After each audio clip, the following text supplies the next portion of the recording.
Hello दोस्तों, कैसे हैं। आशा करते हैं आप लोग स्वस्थ और मस्त होंगे। तो एक बार फिर से हमारे YouTube चैनल में आप सभी लोगों का स्वागत है।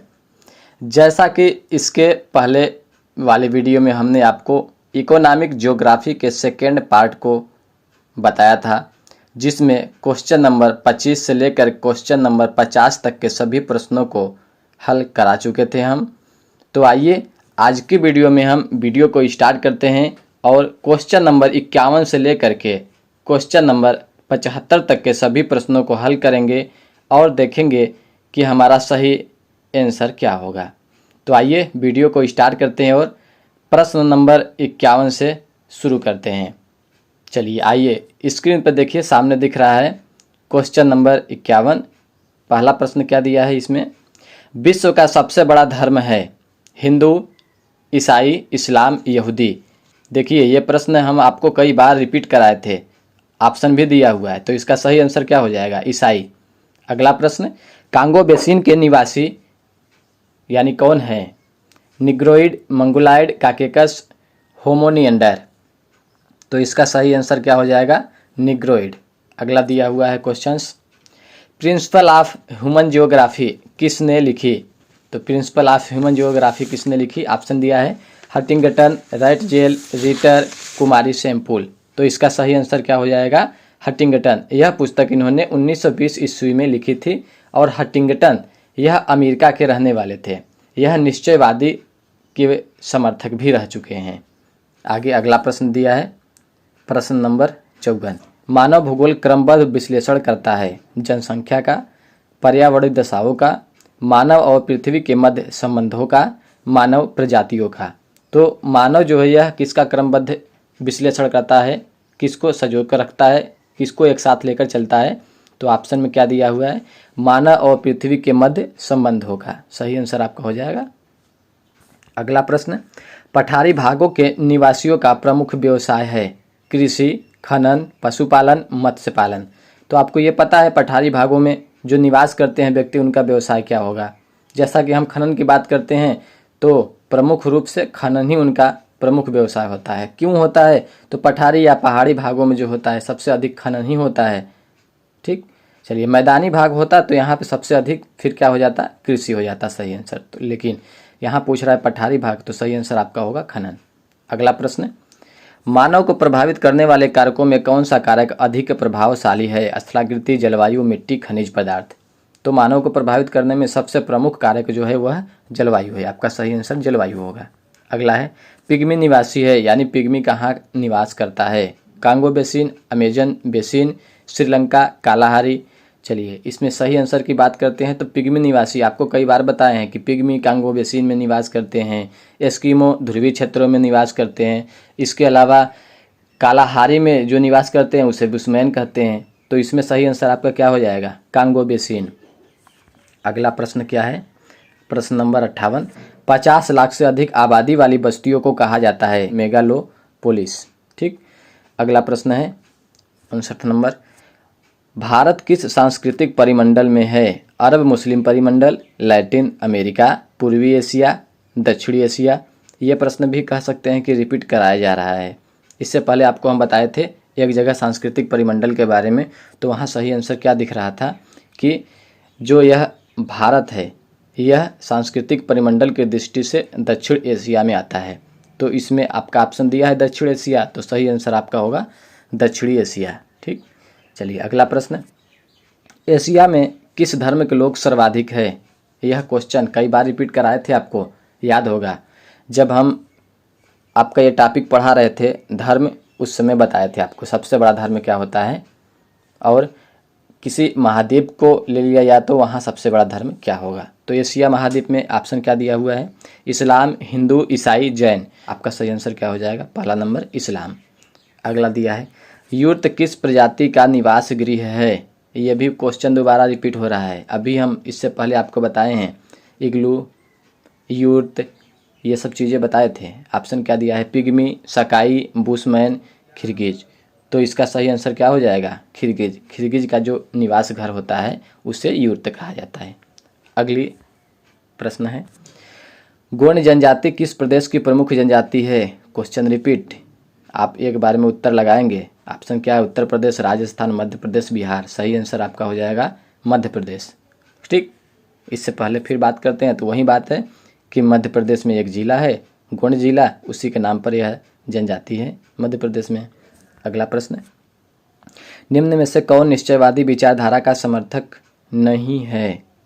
देखिए पूछ रहा है नहीं है। ऑप्शन क्या है? कार्ल लिटर, फ्रेडरिक राइटजेल, जीन ब्रूंस, वान हम्बोल्ट। इसमें सही आंसर की बात करते हैं तो कार्ल लिटर, हाँ यह निश्चयवादी के थे। फ्रेडरिक राइटजेल ये तो साथ में ही थे और ये भी सही है। अगला दिया है जीन ब्रूंस, वान हम्बोल्ट। तो जो जीन ब्रूंस थे यह निश्चयवादी विचारधारा के नहीं थे, बल्कि यह कौन सी विचारधारा के थे? तो जीन ब्रूंस संभववाद विचारधारा के थे। ठीक, अगला प्रश्न, विवाह को किस जनजाति द्वारा बपला कहा जाता है? बहुत ही अच्छा क्वेश्चन है। चलिए ऑप्शन क्या है? संथाल, गोंड, थारू, भील। तो आपका सही आंसर क्या हो जाएगा? संथाल। संथाल जो जनजाति होती है उसमें विवाह को बपला कहा जाता है। चलिए अगले प्रश्न की तरफ चलते हैं। 65 नंबर, सागर तटीय निवासियों का मुख्य व्यवसाय है। देखिए ये तो आपको समझने वाली बात कह रहा है, बस केवल आपको समझना है कि इसमें क्या कह रहा है। सागर तटीय निवासियों का मुख्य व्यवसाय है कृषि, पशुपालन, आखेट, मत्स्य पालन। तो सागर के तट जो रहेंगे सबसे अधिक क्या करेंगे? मछली का उत्पादन करेंगे, मछली का पालन करेंगे। तो सही आंसर आपका क्या हो जाएगा? मत्स्य पालन। अगला, संभववाद की विचारधारा के समर्थक थे। अभी पूछ रहा था नहीं थे, अभी पूछ रहा है थे। तो 66 नंबर की बात करते हैं तो सही आंसर आपका क्या हो जाएगा? ब्लांस, हम्बोल्ट, राइटजेल, रिटर। सही आपका हो जाएगा ब्लास। ब्लास की बात करते हैं तो इन्हें संभववाद का पिता भी कहा जाता है। लेकिन यदि संभववाद शब्द का प्रयोग के बारे में बात करेंगे कि सर्वप्रथम संभववाद शब्द का प्रयोग किसने किया, तो यह फेवरे ने किया था। ठीक, याद रखेंगे, फेवरे ने संभववाद शब्द का प्रयोग सर्वप्रथम किया था। चलिए अगला प्रश्न, परिवर्तन प्रकृति का नियम है। ये तो परिभाषा की तरह है, एक लाइन दे दिया, परिवर्तन प्रकृति का नियम है। यह कथन निम्न में से किस भूगोलविद का है? रिटर, ब्रूंस, कांट, ब्लांस। तो इसका सही आंसर क्या हो जाएगा? ब्रूंस। ब्रूंस ने कहा था परिवर्तन प्रकृति का नियम है। चलिए अगला प्रश्न, नागा लोगों का प्रमुख व्यवसाय है पशुचारण, मत्स्यखेत, कृषि, खनन। देखिए पशुचारण नहीं होगा, नागा लोग जो होते हैं वो पशुचारण नहीं कर सकते हैं। ठीक, या नहीं करते हैं।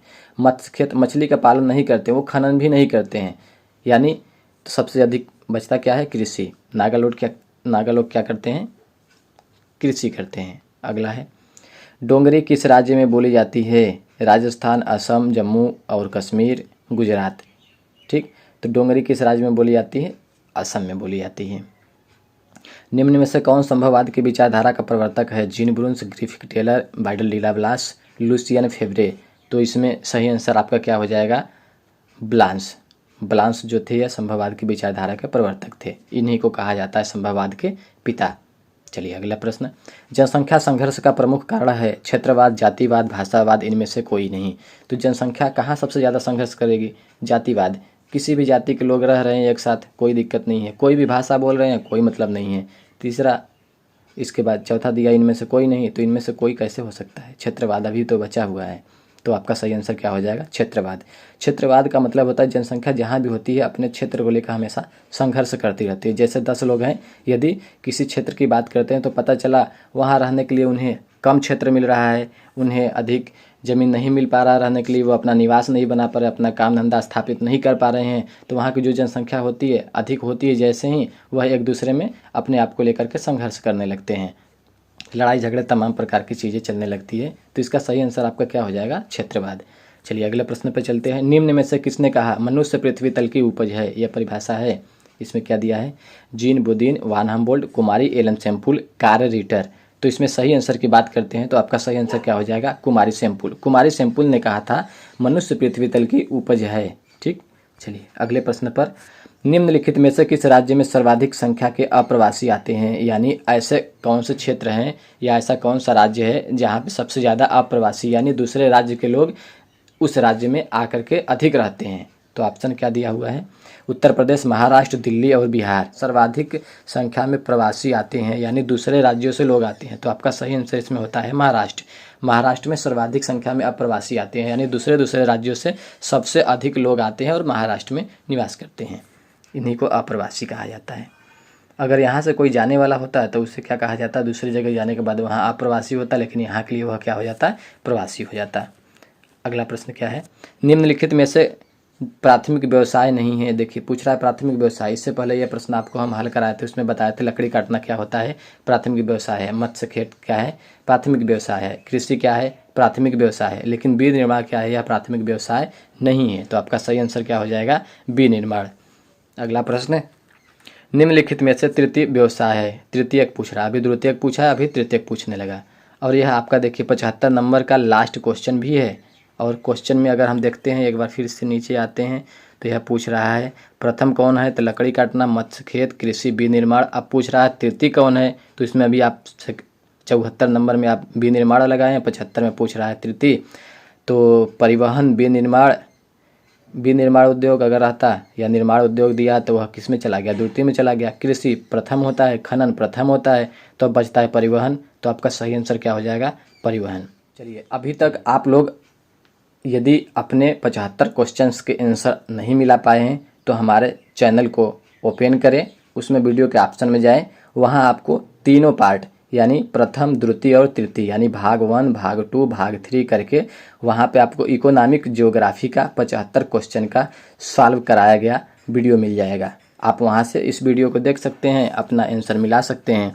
चलिए यदि हमारा दिया गया वीडियो या दिया गया आंसर कहीं से आपको गलत लगता है तो आप वीडियो के कमेंट बॉक्स में कमेंट जरूर करें, ठीक। और वीडियो को अधिक से अधिक शेयर करें ताकि अन्य लोग भी अपना आंसर मिला सकें।